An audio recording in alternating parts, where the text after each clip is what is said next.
स्वागत करता हूं आप सभी का मेरे इस यूट्यूब चैनल डियर मैथ्स में। आज से मैं स्टार्ट कर रहा हूं सुगम गणित क्लास 6 के लिए। पहला चैप्टर है संख्याओं की जानकारी। चलिए हम संख्याओं के बारे में समझ लेते हैं।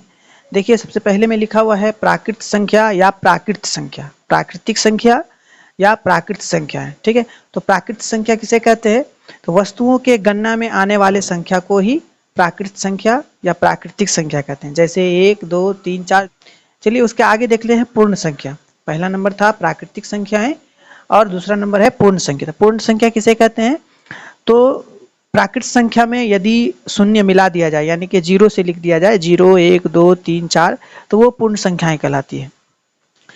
शून्य एक ऐसी संख्या है जो एक भी नहीं की गिनती करती है। ठीक है, और नोट टिप्पणी में लिखा हुआ है कि सबसे छोटी प्राकृत संख्या 1 है, जबकि सबसे बड़ी प्राकृत संख्या का निरूपण नहीं किया जा सकता है। ठीक है, उसके बाद है कि सबसे छोटी पूर्ण संख्या 0 है और सबसे बड़ी पूर्ण संख्या का निर्धारण नहीं किया जा सकता है। और तीसरी टिप्पणी में है कि 0 को छोड़कर प्रत्येक पूर्ण संख्या एक प्राकृत संख्या होती है। तो यहाँ तक समझ लिए। चलिए आगे देखते हैं। तो चलिए अब कॉपी में समझ लेते हैं। जैसे मैंने कॉपी में लिखा हुआ है संख्याओं की जानकारी, और पॉइंट्स वाली बातों को यहाँ पे लिख लेते हैं।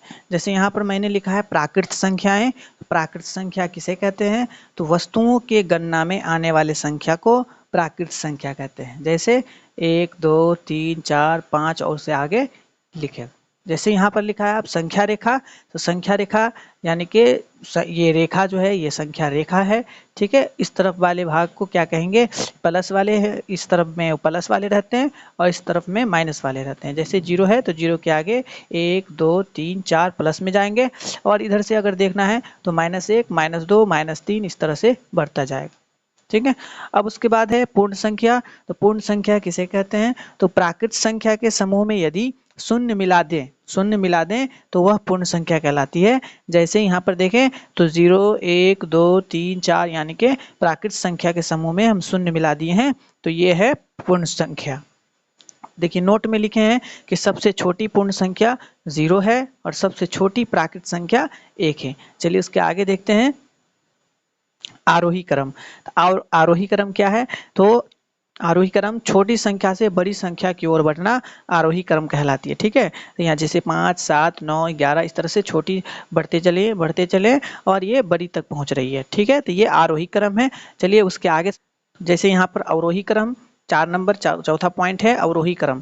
बड़ी संख्या से छोटी संख्या की ओर बढ़ना अवरोही क्रम है। ठीक है, जैसे यहाँ पर बड़ी है, मान के चलते हैं ये बड़ी है, इससे छोटा होते जाएगा और सबसे लास्ट छोटा हो जाएगा। ठीक है, तो इस तरह से अवरोही क्रम हो गया।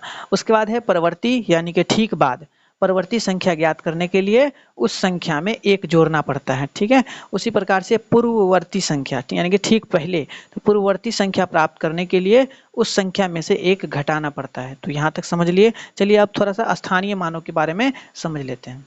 यहाँ पर लिखा है स्थानीय मान में कि संख्याएं कितने स्थान पर है उन्हें ज्ञात करना पड़ता है स्थानीय मान में। जैसे यहाँ पर लिखा है 465, तो 400 यानी कि 465 है तो 400 यानी कि काय दहाई सैकड़ा, सैकड़े स्थान पर है, तो 400 प्लस दहाई स्थान पर है तो ये 60 हो गया और ये +5 हो गया। उसी प्रकार से अगर कहा जाए कि 5 का स्थानीय मान कितना है, तो 5 का स्थानीय मान 5 होगा क्योंकि इकाई स्थान पर है। उसी प्रकार 6 का स्थानीय मान बोलेंगे तो 6 का स्थानीय मान 60 होगा क्योंकि दहाई स्थान पर है। उसी प्रकार 4 का स्थानीय मान बोला जाए तो 4 का स्थानीय मान 400 होगा क्योंकि ये सैकड़ा स्थान पर है। तो चलिए इसके आगे अब पद्धति और अंतर्राष्ट्रीय पद्धति के बारे में जान लेते हैं। जैसे यहाँ पर लिखा है वर्ग, यहाँ पर करोड़ लिखा है और यहाँ पर लाख लिखा है, यहाँ पर हजार और यहाँ पर सैकड़ा। इसको देखिए सैकड़ा में क्या क्या है, तो इकाई है, दहाई है और सैकड़ा है। उसी तरह हजार में 2 भाग बटा हुआ है, जैसे 1000 है और 10,000 है।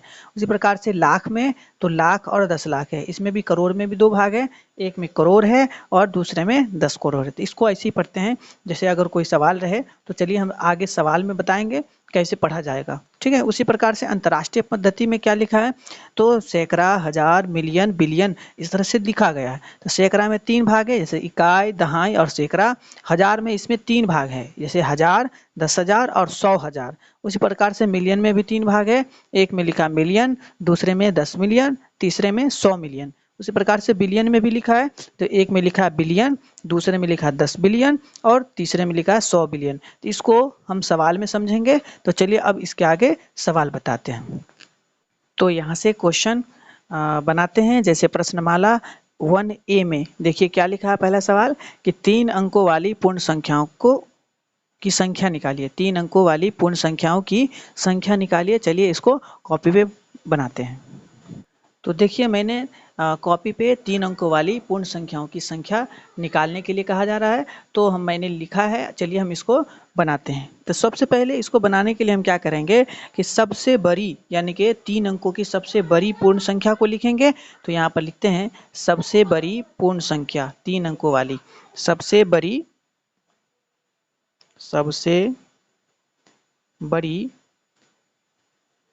तीन अंकों वाली पूर्ण संख्या।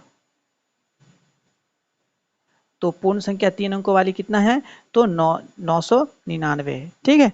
और सबसे छोटी 3 अंकों वाली पूर्ण संख्या, तो सबसे छोटी 3 अंकों वाली पूर्ण संख्या, तो सबसे छोटी 3 अंकों वाली पूर्ण संख्या कितना होती है, तो 100 होती है। अब क्या करेंगे कि इसमें से हम 3 अंकों वाली लिखना है, इसलिए 3 अंकों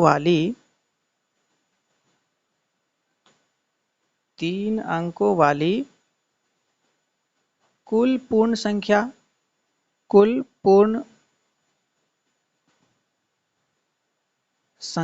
की हमको संख्या निकालना है। तो इसलिए पूर्ण संख्याओं की संख्या बराबर हम क्या करेंगे, इसमें से इसको घटा देंगे। 999 में से हम क्या करेंगे 100 घटा देंगे और लास्ट में 1 लगा देंगे। ठीक है। तो इसमें से जब हम घटाएंगे 100 तो ये हो जाएगा 899, उसमें 1 ऐड कर देंगे तो कुल मिला के हो जाएगा मेरा 900।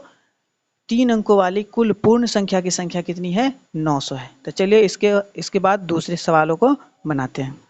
तो देखिए मैंने दूसरे क्वेश्चन को लिख दिया है कि 5 अंकों वाली पूर्ण संख्याओं की संख्या निकालिए। तो सबसे पहला क्या करेंगे, तो 5 यानी कि सबसे बड़ी 5 अंकों वाली पूर्ण संख्या लिखेंगे। तो 5 अंकों वाली पूर्ण संख्या सबसे बड़ी 5 अंकों वाली सबसे बड़ी पूर्ण संख्या, सबसे बड़ी पूर्ण संख्या 5 अंकों वाली सबसे बड़ी पूर्ण संख्या। तो सबसे बड़ी 5 अंकों की पूर्ण संख्या क्या है, तो 99 यानी कि 5 को 9 लिखना है। ठीक है। उसके बाद सबसे छोटी यानी कि 5 अंकों वाली सबसे छोटी लिखना है। अब छोटी पूर्ण संख्या लिखना है, तो छोटी पूर्ण संख्या क्या होगा, तो छोटी पूर्ण संख्या होगा 1 पर 4 जीरो। ठीक है। 1 पर कितना होगा 4 जीरो, तो सबसे छोटी पूर्ण संख्या हो गया। तो 5 अंकों वाली सबसे छोटी पूर्ण संख्या क्या हो जाएगा, तो 10,000 यानी कि 1 पर 4 जीरो। अब क्या करेंगे, तो हमको निकालना है 5 अंकों वाली पूर्ण संख्याओं की संख्या निकालना है। तो हम क्या लिखेंगे यहाँ पर 5 अंकों वाली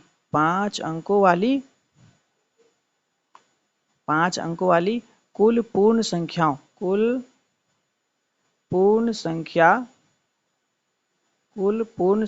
की संख्या, कुल पूर्ण संख्याओं की संख्या बराबर हम क्या करते हैं कि 99,900 जो 99 है उसमें से हमको 10,000 को घटा देना है और उसमें लास्ट में क्या लगा देना है 1 लगा देंगे।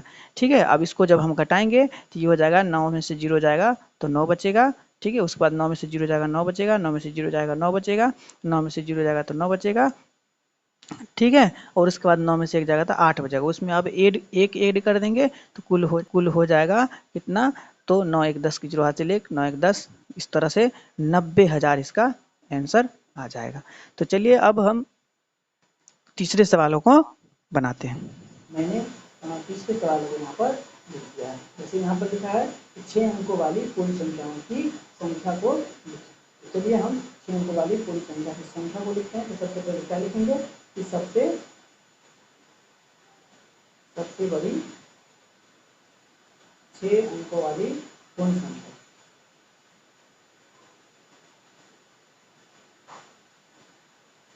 6 अंकों वाली पूर्ण संख्या, 6 अंकों वाली सबसे बड़ी क्या होगी, तो 6 को 9 हो जाएगा। और 6 अंकों सबसे छोटी, और सबसे छोटी लिखना, सबसे छोटी 6 अंकों वाली पूर्ण संख्या।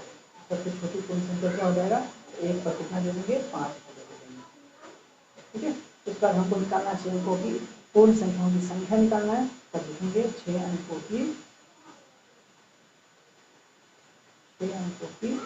पूरी पूर्ण संख्या, पूरी 6 अंकों की कुल पूर्ण संख्या, 6 अंकों की कुल पूर्ण संख्या लिखने के लिए हम क्या करेंगे कि बड़ी पूर्ण संख्या में से छोटी पूर्ण संख्या को घटा देंगे 6 अंकों वाली, और उसमें फिर एक ऐड कर देंगे, यानी कि 6 9 में से हम क्या करेंगे कि 1 पर 5 जीरो जो है उसको घटा देंगे, और लास्ट में 1 2 ऐड कर देंगे। तो जब घटाएंगे तो 9 में से जीरो जाएगा तो 9 बचेगा, ये 9 बचेगा, फिर मिला करके ये 5 को 9 आ जाएगा। ठीक है, 5 को 9 और 1 लास्ट में पहले 8 आएगा, उसके बाद 1 ऐड कर देंगे, तो 9 10 की घातीले 10 की घातीले 10 की घातीले 10 की घातीले 10 की घातीले 9, यानी कि 900 हजार। ठीक है, 900 हजार आ जाएगा। प्रकार से कहा जाए 11,11,11 10 लाख, यानी कि 9 लाख इसका आंसर हो जाएगा। तो चलिए अब अगले वीडियो में मिलते हैं, दूसरे क्वेश्चन को बनाएंगे। अगर आपको वीडियो पसंद आए तो वीडियो को जरूर लाइक करें और सब्सक्राइब करें।